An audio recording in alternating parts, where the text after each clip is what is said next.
sore. Salam sejahtera untuk kita semua.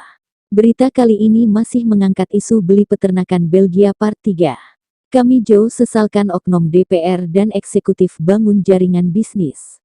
Isu beli peternakan Belgia Part 3.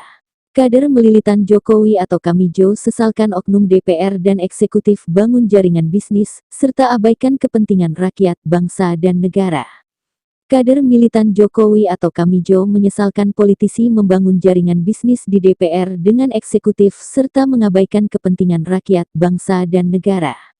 Anggota DPR dan eksekutif memang dipilih dan diangkat untuk memikirkan kepentingan rakyat, bangsa dan negara. Buat konsep dan tata kelola potensi peternakan sebesar-besarnya untuk kepentingan rakyat, bangsa dan negara. Bukan peluang dan potensi diberikan kepada Belgia. Demikian disampaikan Wakil Ketua Umum Kader Militan Jokowi atau Kamijo, Kushairi Sumbermanggis yang juga Ketua Umum Jaringan Wirausaha Indonesia dalam rilisnya kepada awak media, di Jakarta, Jumat tanggal 30 April tahun 2021. Kushairi Sumbermanggis menambahkan, banyak keuntungan untuk Belgia, sebuah negara yang penduduknya hanya belasan juta jiwa atas rencana pembelian peternakan tersebut. Antara lain, 1. Masuknya investasi bagi peternakan Belgia dan dapatkan modal secara cuma-cuma. 2. Belgia kelola peternakan itu maka terciptakan lapangan kerja untuk rakyat Belgia. 3. Hasil kelola peternakan dikirim ke Indonesia atau diekspor hasil peternakan sapi ke Indonesia berarti devisa negara berupa pajak dan bea ekspor atau penerimaan negara bukan pajak atau PNBP masuk untuk Belgia. 4. Belgia tidak perlu ciptakan pasar baru, karena dengan mencukupi pasar kebutuhan daging Indonesia dengan jumlah penduduk 265 juta sudah sangat besar potensinya. Sedangkan bagi Indonesia jika rencana pembelian peternakan itu terrealisasi, dampak kerugiannya baik jangka pendek maupun jangka panjang adalah 1. Keluarnya potensi keuangan dan modal dari Indonesia ke Belgia. 2. Hilangnya potensi peternakan lokal atau peternakan rakyat yang menyerap banyaknya tenaga kerja untuk Indonesia. 3. Hilangnya potensi pendapatan pajak untuk Indonesia. 4. Dan yang lebih mengkhawatirkan jika rencana pembelian peternakan itu terrealisasi maka sapi-sapi lokal akan tergusur dan pada masanya Indonesia tidak akan lagi punya sapi Bali, sapi Madura, sapi NTB dan sejenis sapi lokal lainnya.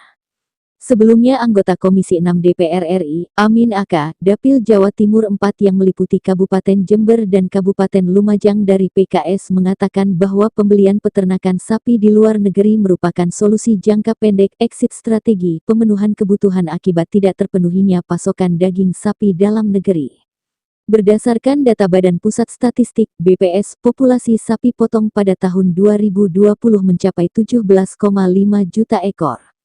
Amin Aka menambahkan, merujuk data Kementerian Pertanian, dari populasi tersebut, hanya sekitar 25% saja yang siap potong, jumlah tersebut hanya mampu memasok sekitar 400.000 ton daging. Dengan kebutuhan daging sapi nasional mencapai 700.000 ton, maka dibutuhkan tambahan 1,7 juta ekor sapi siap potong setiap tahunnya, dikutip dari financedetik.com pada Selasa, tanggal 20 April tahun 2021. Senada juga disampaikan oleh Martin Manurung, Ketua DPP Partai Nasdem, Senin tanggal 19 April tahun 2021, dan juga anggota Komisi 6 DPR RI Marwan Jakfar dari Partai Kebangkitan Bangsa disampaikan kepada Antara News tanggal 20 April tahun 2021. Terakhir Kushairi mengatakan, dalam rangka menuju keadilan dan kemandirian ekonomi Indonesia yang bermartabat. Ada kepentingan rakyat, bangsa dan negara yang harus diperjuangkan, mereka dipilih dan diangkat serta digaji tugasnya untuk itu. Bukan memproduksi ide dan solusi yang berbahaya dan menyesatkan, jika ide, solusi dan rencana tersebut terrealisasi bukan hanya murni bisnis bahkan ada potensi tindak pidana korupsi dan pencucian uang. Demikian pungkas Kushairi Sumbermanggis yang juga Ketua NU Ranting Sumbermanggis periode tahun 2000 sampai tahun 2005, mengakhiri uraiannya. Kushairi Sumbermanggis adalah Wakil Ketua Umum Kader Militan Jokowi atau Kamijo dan juga Ketua Umum Jaringan Wirausaha Indonesia. Demikian tim redaksi Independen News melaporkan. Sekian terima kasih.